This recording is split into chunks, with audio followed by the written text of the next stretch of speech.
avoir la conscience que ça ne doit pas se passer comme ça. Il faut qu'on évite la politique du ventre. La politique vivante et mettre l'homme qu'il faut à la place qu'il faut.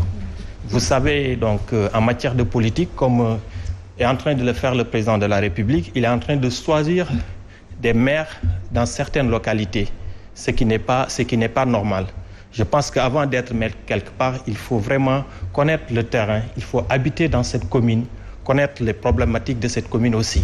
Oui, mais là-bas aussi, il y a nuance, parce que y en a qui soutiennent quand même que le président est peut-être là pour arbitrer, mais pas pour choisir.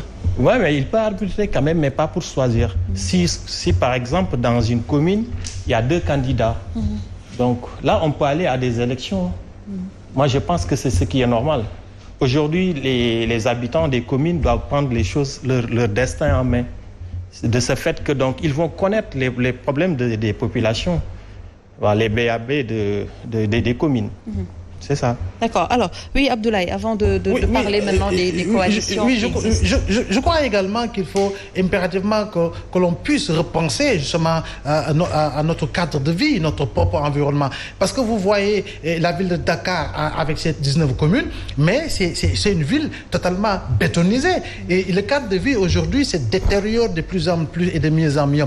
Donc, pour les candidats justement des villes à Dakar comme ailleurs, il faut, je crois bien, une approche et pour lutter contre un autre fléau des temps modernes, et c'est le changement climatique. Quel type justement d'approche en matière d'environnement pour offrir justement aux populations un meilleur cadre de vie? Et ça, c'est important. Les espaces que l'on utilise pour véritablement uniquement des terrains de football.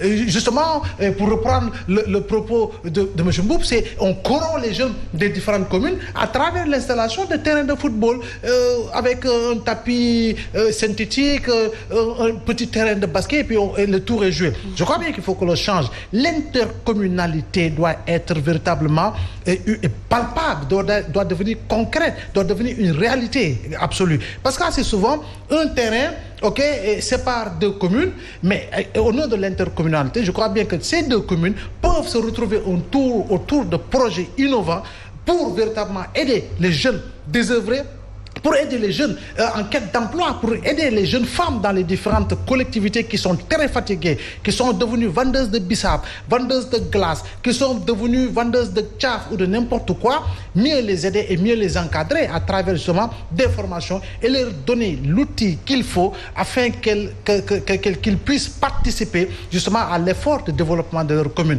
Mais tout cela, il faut quand même que l'on puisse choisir le maire qu'il faut impérativement partout à travers le pays et ne plus élire des maires que l'on ne voit que le temps justement d'un meeting, que l'on ne voit que le temps d'une campagne électorale. Parce qu'en réalité, il y a des maires aujourd'hui que leurs propres administrés ne connaissent pas parce qu'ils sont devenus des fantômes. Et quand on pratique véritablement la politique du fantôme, on risque de rencontrer le vampire.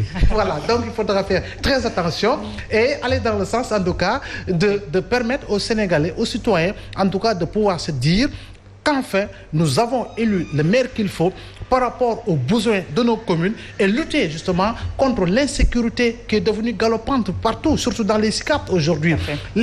Aujourd'hui, le problème de cadre de vie se pose. Et dans les SICAP comme ailleurs, vous avez vu également la présence aujourd'hui de produits narcotrafiquants dans les quartiers de Dakar. Donc aujourd'hui, il faut que les jeunes puissent être aidés. Les jeunes des quartiers sont fatigués, ils ont besoin d'emploi et l'État ne peut pas tout faire. Je crois bien que les communes sont des démembrements de l'État et s'il y a des programmes viables et vitalisés, je crois bien que cela pourrait permettre de trouver des solutions probantes à ces différentes problématiques. Alors, des communes qui traversent beaucoup de difficultés, vous l'avez soulevé tout à l'heure, le problème sécuritaire, mais quelle réponse apporter à tout cela ? Apporter tout cela. Moi, je crois qu'il y a un travail fondamental à faire à la base, c'est-à-dire inviter les Sénégalais à être des citoyens.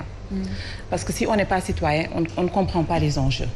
Il faut que les Sénégalais sachent qu'on ne peut pas développer ce pays, on ne peut pas rendre ce pays émergent si on ne travaille pas dans nos bases, si nos quartiers ne sont pas sains, assainis, sécurisés, et que les jeunes au moins aspirent à avoir des rêves. On ne sera jamais dans la sécurité. On n'aura jamais un agréable cadre de vie. Parce que moi, je ne conçois pas, on est à Dakar, on est à la SICAP, on a son petit mouchoir qu'on a à la main, hein, on enlève sa sueur et on jette par terre. Ça, c'est vraiment pas de la